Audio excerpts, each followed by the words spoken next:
Carnage.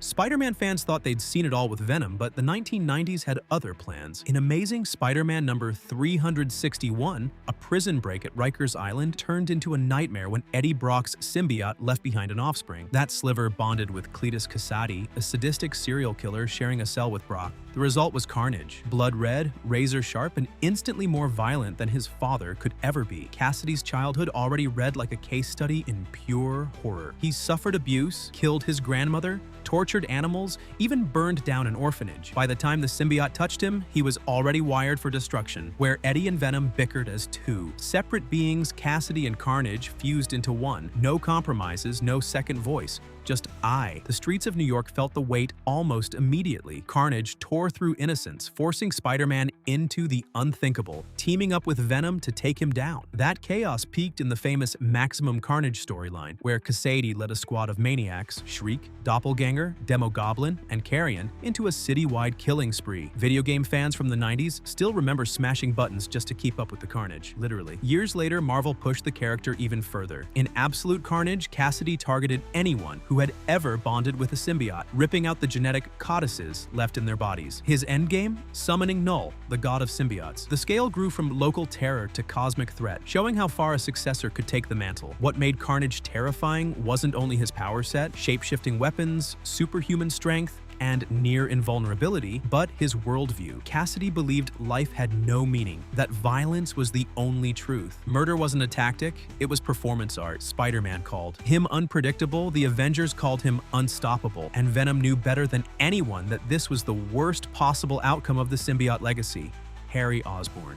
He never chose the Goblin legacy. It landed on him the moment his father died. Norman Osborn was impaled by his own glider in Amazing Spider-Man number 122, and Harry was the one who found the body. That image burned into him, planting the seed of obsession and grief that would define the rest of his life. Harry had already been living under the weight of Norman's neglect. His mother was gone early, and Norman's coldness pushed him into insecurity and addiction. By the early 1970s, Marvel broke comics code rules to show Harry using drugs on the page. Amazing Spider-Man number 96 to 98 was one of the first mainstream comics to depict it. The mix of drugs, trauma, and his father's death created a fragile, spiraling psyche. When he eventually uncovered Peter Parker's secret and learned Spider-Man's role in Norman's final night, Harry's grief turned to rage. Taking up the Goblin gear, he'd launched himself into a war against his best friend. Unlike Norman, who hid behind corporate power and mad genius, Harry's Goblin identity was built on raw pain. That made him erratic, dangerous, and unpredictable.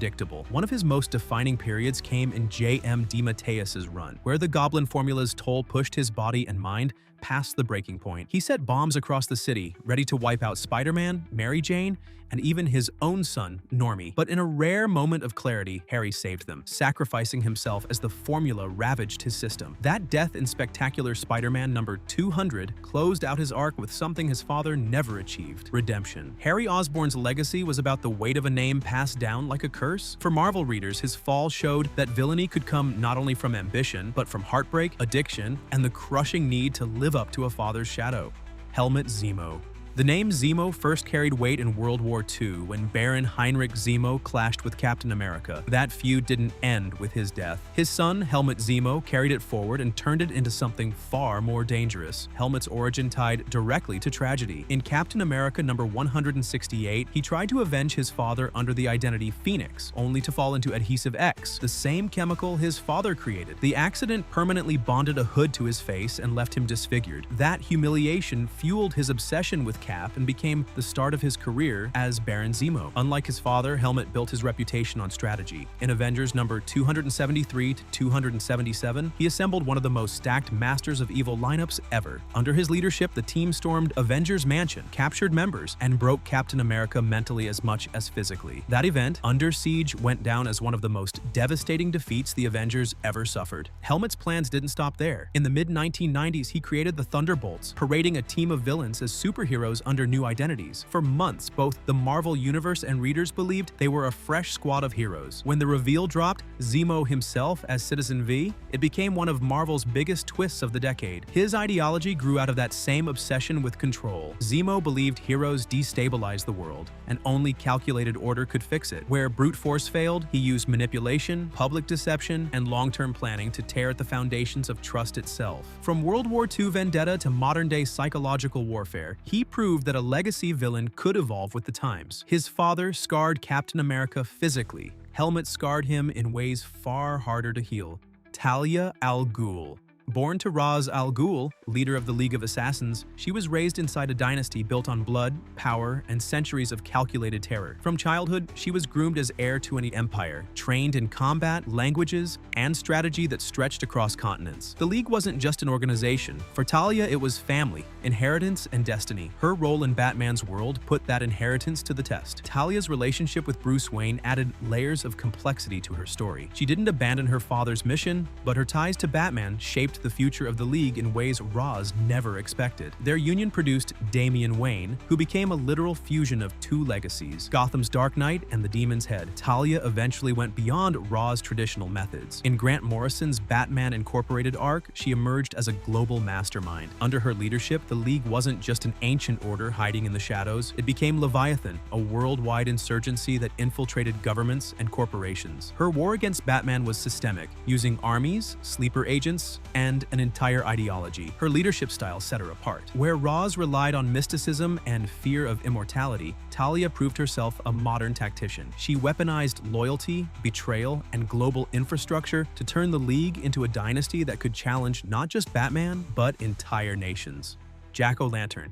Few villain names in Marvel history have been passed around as recklessly as Jack-o'-lantern. Since the 1980s, the flaming pumpkin helmet has been worn by more than half a dozen criminals, each trying to carve out their own place in Spider-Man's rogues gallery. Jason Maxendale was one of the earliest, starting as a mercenary who later reinvented himself as the Hobgoblin. Then came Stephen Levins, a brutal soldier who attached himself to Red Skull's skeleton crew before meeting his end at the hands of the Punisher. Daniel Burkhart and Maguire Beck created the Mad Jack persona, working with illusions and terror tactics tied to Mysterio. Even more obscure names, Hudson Buchart, Owen Ward, briefly carried the mantle, usually ending up as cannon fodder. The most notorious modern version came out of the pages of Venom. A child assassin raised under the crime master, he took the name Jack-o'-lantern and elevated it through sheer brutality. His origins set the tone. He killed his parents, then turned that act into his first step as a professional killer. Unlike earlier Jacks who relied on gimmicks, this version treated the mantle as a brand to protect. He hunted down or dismissed those who wore the mask before him, claiming he had cleaned up the Jack-o'-lantern identity once and for all. His feud with Agent Venom defined his era. Across multiple encounters, he proved himself vicious and relentless, even dislocating Flash Thompson's jaw with a grenade. He aligned himself with the Savage Six, targeting Betty Brant and others close to Venom, escalating the conflict from street fights to personal warfare. His twisted sense of showmanship pushed him further. At one point, he mutilated victims by carving out their heads and turning them into grotesque human jack-o'-lanterns. His legacy is different from most successors. It's not tied to family bloodlines or inheritances. It's about branding, keeping the mask alive, feeding the fear attached to its image, and burning his name into the legend whether anyone asked for it or not.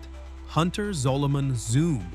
He began his career on the right side of the law. As an FBI profiler, he specialized in understanding criminal minds and later worked alongside Wally West, helping the Flash tackle his growing rogues gallery. But his personal life unraveled in ways that would shape him forever. His abusive childhood left scars, and years later, Gorilla Grodd crippled him during a battle, breaking his back. That loss of mobility, coupled with the collapse of his marriage, pushed him over the edge. Desperate, he turned to the cosmic treadmill inside the Flash Museum, believing he could use it to go back in time and undo his tragedies. The machine exploded, rewiring his connection to time itself. Instead of gaining Speed Force powers, Zolomon learned to manipulate time around him. To anyone else, it looked like super speed, but really he was moving while the world slowed. From that moment, he became Zoom, His mission wasn't to destroy Wally West, it was to fix him. Zolomon believed that true heroism came only through pain and loss, so he set out to manufacture tragedy in Wally's life. His attacks were designed to break hearts, to force suffering, and, in his twisted logic, to create a stronger Flash. In the Blitz storyline, Zoom targeted Linda Park, Wally's wife, and caused her to miscarry their twins. The moment seared itself into Flash history, not as an act of petty revenge, but as the ultimate example of his philosophy: suffering creates better heroes. Later, in Rogue War, he clashed not only with Wally, but with Eobard Thawne,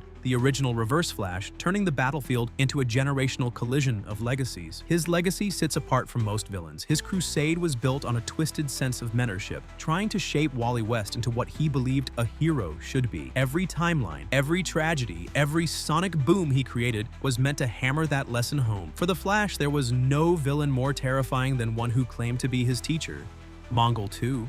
He inherited Warworld, the colossal, planet-sized battle station that doubles as a gladiatorial arena, from his father. But his claim to leadership wasn't ceremonial. It came when he tore the jewel from his father's chest, a violent act that marked his ascension and cemented his rule through blood. Mongul's upbringing was defined by exile and cruelty. As a child, he showed traits like mercy and compassion, qualities his people saw as weakness. Cast out with his mother, he was hardened through constant lessons in survival. That cycle ended when he fulfilled his vow to kill his father, and from then on, the only language Mongul spoke was conquest. His ambition soon turned toward Earth's greatest heroes. In the pages of Green Lantern and Superman, Mongul's path repeatedly crossed with DC's strongest icons. One of his most infamous victories came when he wielded multiple Sinestro Corps rings during the Sinestro Corps War. Each ring only chooses a bearer who inspires great fear, and Mongul wore them like trophies, weaponizing terror on a galactic scale. Mongul II also struck at Superman through strategy as much as strength. He sent enslaved Kryptonian offshoots known as the War Zuns to lure the Man of Steel into Warworld, where he had engineered a red sun environment to strip away Superman's powers. His armies of champions were trained for one purpose: to humble the last son of Krypton before a watching audience of billions. With kryptonite weapons and sheer brutality, Mongul turned Warworld into a theater of fear, where Superman's symbol of hope was smeared in blood. His reign proved that legacy villains could surpass their predecessors not by changing course, but by amplifying the terror of the name. Evan McCulloch. Evan's story doesn't start with costumes or colorful heists. It begins in an orphanage in Glasgow, where violence shaped him early. At just 8 years old, he killed another boy in self-defense. By 16, he left the system behind, taking the surname of the caretaker who raised him. With no stability and no prospects, Evan drifted from job to job before realizing his one true skill: killing for hire. His career as an assassin caught the attention of the government, and eventually, after the death of the original Mirror Master, Sam Scudder, McCulloch was recruited to take up the mantle. Armed with Scudder's mirror tech, he stepped into the Flash's rogues gallery almost overnight. But unlike Scudder, who mixed showmanship with crime, McCulloch approached the role like a professional assignment. For him, mirrors weren't gimmicks. They were tools to control reality itself. The arsenal was deadly. With mirror weapons, holograms, and dimensional tricks, he could trap enemies in warped reflections, create armies of duplicates, or step into the mirror dimension itself. That dimension became his greatest edge, a hallucinatory landscape where Evan could vanish, strike, or torment victims without warning. Combined with his cold detachment, it made him unpredictable even among the rogues. Drugs fueled his downtime, amplifying the distorted visions of the mirror world and blurring the line between hallucination and reality. Betrayal haunted his personal life too. When a woman he loved, Amelia, exposed him to the authorities, it cemented his distrust of relationships. From then on, loyalty was transactional. Even among the rogues, he was just as likely to turn on allies as to back them up, if the payout demanded it. Through events like Salvation Run and Rogue War, McCulloch showed that survival was his only constant. Where others in the rogues sought notoriety or revenge, he kept his focus on profit and power. And that made him one of the deadliest successors in DC, as he treated supervillainy like business, and in business, betrayal was just another line item. And that's the lineup. Now to you, if every one of these successors were thrown into the same arena, whose legacy would come out on top? Would Carnage's chaos drown them all? Or would someone like Zemo prove that strategy always beats raw power? Share your thoughts in the comments section below, leave a like, subscribe, and turn on the notification bell for more amazing videos like this one.